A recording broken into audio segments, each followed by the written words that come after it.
BJ Yoho. Welcome to Thundercast.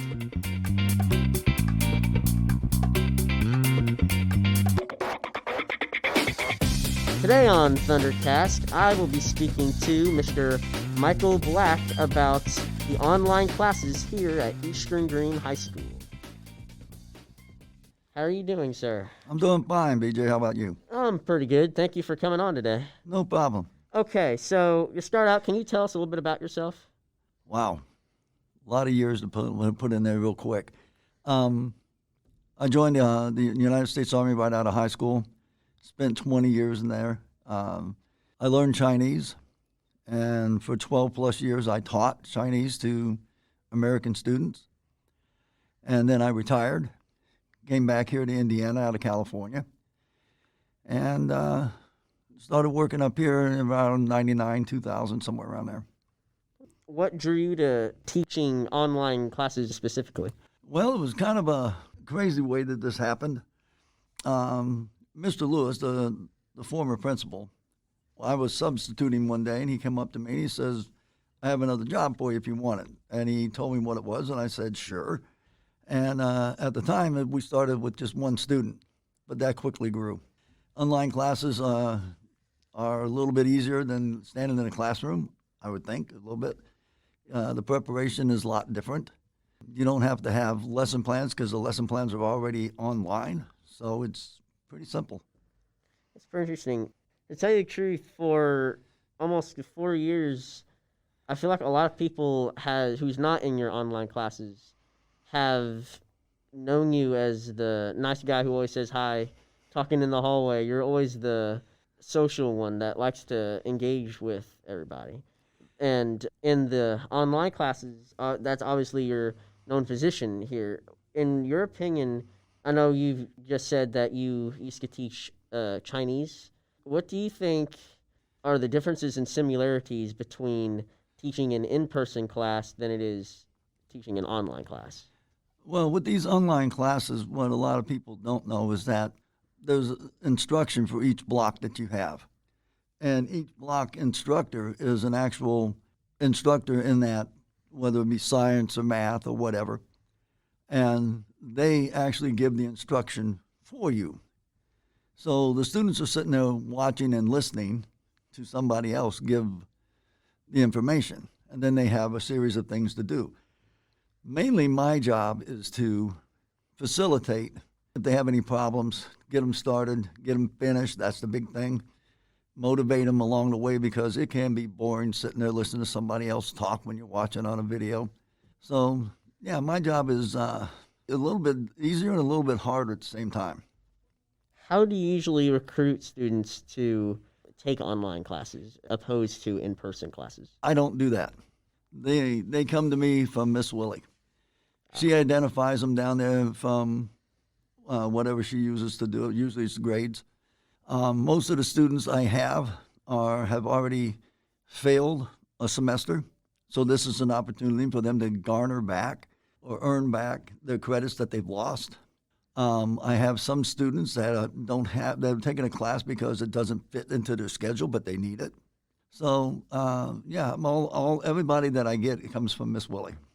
Do you like to think of yourself as a traditional teacher in a sense, or do you think since you're an online teacher, you're kind of like in your own separate category when it comes to teaching roles? Well, with the advent of the COVID, I mean, we've all had to adjust our teaching styles.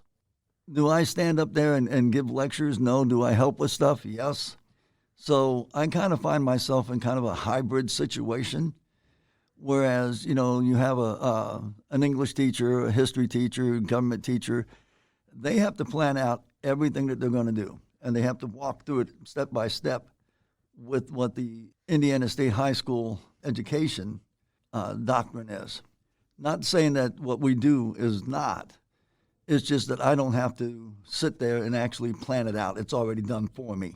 So if you were to show up, I would get you started, and then you would go through there, and if you had a problem, I would help you. The traditional role of teacher for me is not there. So it hasn't really been that big of a deal for me. Speaking of COVID, you brought up the coronavirus. With all the restrictions that have been put in place, we have seen a lot of e-learning and having regular class through online courses. Do you think that because of COVID that online classes are starting to become a lot more popular and important? I've said this before to lots of people, students and teachers, that I think that the day of brick and mortar schools, like coming into an actual facility like this, is on the way out. I think that we've had, since the advent of the computer back in the desktop computer back in the late '80s, early '90s, it's been pushed back and pushed back and pushed back. But with this COVID, we've proven across the United States that we can do this. And I don't think that the days of coming to an actual school, riding a school bus and coming here, I think they're numbered, to tell you the truth. I figure in the next 5 to 10 years, you'll sit at home, your student will sit at home and join a class just like we have been. That's my opinion. I can definitely see where we could get that way because it seems that, and especially in today's day and age, a lot of things are done through technology. And I feel like thanks to e-learning, everybody was introduced to almost kind of a more convenient way to go to school. We were going to school, interacting with our teachers and our classmates without even leaving the comfort of our own home. We could literally be listening to a lecture in math class on our couch. And so I feel like the days of coming to a physical school building are starting to become numbered because we're finding easier ways to go about things. The only drawdown that I see at this particular point, at this onset, is that it's new. The teachers struggled with getting the material to the students, and that there were some students that just didn't do the work because they're not sitting in a physical classroom. That and the fact that you have parents that have to work, so the student is left at home by themselves. Some students are not motivated to be at school at the right time. If you see what I'm saying, you know, if you have a Google Meet at 8 o'clock, they may or may not make it. Okay, and we've seen that across the board. So in its infancy right now, e-learning is got a lot of bumps and hills and things to climb, and it'll smooth out. It'll smooth out, but right now it's just a bumpy ride. Definitely. And I kind of feel like too, going back to how you mentioned that there were definitely like some huge problems with e-learning and attendance wise. I feel like even though this generation has been largely exposed to technology such as cell phones or laptops, this generation in particular, I feel like we're still used to going into like a physical building, physical school, and interacting with people in real life. I feel like as e-learning and as at-home learning continues to grow, I feel like the more generations that are introduced to school through e-learning, it's going to become a lot more easier. Yeah, I think the students that are in the elementary school level right now, and those that are going to be entering school, preschool, kindergarten, that kind of stuff in the next few years, I think those are the generations that will actually profit by all the bumps and traverses and travails that we have right now. So, yeah, I think that your generation right now is going through the bumpy ride. And with all of your experience, with the experience that you guys are doing, and we're learning more as teachers on how to refine stuff and how to get things going. The only thing that we don't have locked down right now is motivating the students. That's always been an issue and it always will be. But as the younger ones come along and they start doing this from a younger age, it'll be second nature to them, so it won't be that big of a deal. Yeah. It could be like one of those where they could say, "Oh, I'll just turn my camera off," and it'll seem like I'm there, but I could be off doing something completely different. So I agree with you on that. Motivating these students to show up would be like a huge challenge. I feel like no matter what generation. Yeah, that's the main thrust of it right now. I mean, we can sit and make these lesson plans as clear and as concise as we possibly can, and make it as easy as we possibly can for students to learn. But if they don't show up, we can't make it do it. Once again, you mentioned that you used to teach Chinese. Yeah. Was that here at Eastern or was that at another school? Can you tell me about that? Yeah, and the United States military has a language school out in Monterey, California. And you can think of it this way. Let's say you want to learn math. It would be 8 hours of math a day, 5 days a week for a period of time. For Chinese, it was right now, it's 8 hours a day, 5 days a week for 63 weeks. Wow. And it's sink or swim. If you don't keep up, they cut you, and you just move on with the other ones. My last class out there, I started with 50 and graduated 23. And unfortunately, I haven't been able to find employment out here whenever I go to interview with other schools, and I have interviewed a few times. I'm up against native speakers, and I can say I can say that I learned the language from an English point of view, and they're like, well, yeah, but we have a native, so they're going to learn better. Whatever it is, I lose out on the jobs. You in particular, you've gone and as an American, you've learned it firsthand, so you know what it's like to be somebody who doesn't know that language, who does learn that language. So you could get down to their level and really know what they need to do to learn it and make sure it sticks in their head. Yeah, the main thing I try to tell school boards when I interview is if you ask a native, how do I say XYZ? They're just going to translate XYZ. You ask me that question, and I will understand the nuances, what you're actually trying to say, and I will give you the answer. But they don't see it that way, so. I feel like everybody can really bring their own things to the table, and I feel like with you, with your experience and what you've been through, and it'd be a lot better for somebody like you who's learned that as well to be somewhere in that position. Well, it's their loss and Eastern's gain. Yeah. Hey, that what makes Eastern awesome. We have you. I know you said that you don't stand up in front of your classes in front of the students that are in your class and lecture to them. No, I do not. Yeah. And I know that with that it's a lot harder to get what you specifically want the students to learn, not what whoever's on the computer wants them to learn, what you want them to learn. But with that in mind, what is one thing that you hope that the students in your online classes can get out of your class? Other than learning what they're supposed to be learning, I hope that they learn that perseverance and that hard work does pay off. Because, so often you talk to a student or a teenager, period, and you ask them what they want to do in life, and they don't know. And, that's normal for you guys, freshmen, sophomores, even some seniors. And I understand that. But they also have to understand that some skills that they're going to learn here at the school, it may be mundane now, it may not make much sense to them, but it will come back to help them later on in life. And you can't impart that enough to the students because a lot of them just, I'm an adult, so it goes in one ear and out the other. But that's the one thing I want them to understand is that everything that they do is a building block for later in life.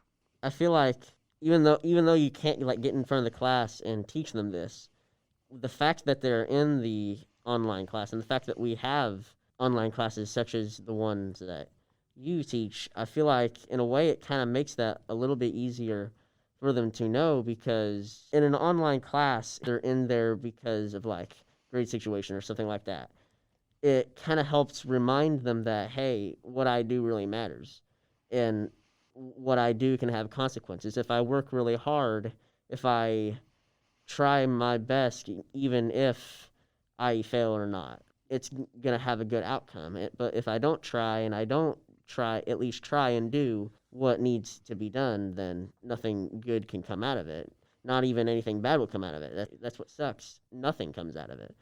And I feel like, especially for the students in online class, it can become a little easier for a light bulb to turn on in their mind to remind them of that. Every teacher that stands in front of a class or everybody that does that always wants that light bulb moment or the aha moment when you look in the eyes of the student and you know they got it.